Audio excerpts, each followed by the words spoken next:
Fast track court মই কৰি দিম, আপত্তি নাই, কিন্তু জামিন হলে মোক দুখ নিদিম। দুৰ্বল নে শক্তিশালী সেইটোতো জাজেহে ক'ব। এইবিলাক কথা আগতে আলোচনা হয় নেকি যে চাৰ্জশ্বিট দুৰ্বল শক্তিশালী জামিন হৈ যাব, ইলেকশ্যনৰ পিছত জামিন হৈ যাব?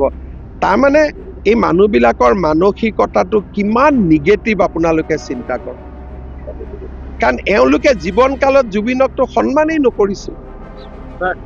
যোনে জীৱনকালত জুবিনক সন্মান নকৰিছিল, আমাৰ যোৰহাটৰ সাংবাদিকজনৰ দৰে, তেওঁলোকেহে জুবিনৰ ওপৰত এতিয়া বেছি প্ৰশ্ন সোধে। জুবিনক ভাল পোৱা মানুহখিনিয়েতো একো নুসুধে। জীৱনত অখিল গগৈক জুবিন গাৰ্গৰ লগত দেখিছিল নেকি? মৰাণত যেতিয়া অখিল গগৈৰ মিটিং হৈছিল, জুবিনকতো আনিব নালাগে বুলি প্ৰস্তাৱ লৈছিল। গতিকে সেইবিলাক জুবিনক ভাল পোৱা মানুহবিলাকৰ বিশ্বাস মোৰ ওপৰত আছে। আৰু জুবিনক লৈ যিসকলে ৰাজনীতি কৰিব খোজে তেওঁলোকৰ মোৰ ওপৰত বিশ্বাস নাই। আৰু তেওঁলোকক মই কি কৰিব পাৰোঁ? তেওঁলোককতো মই একো কৰিব নোৱাৰো।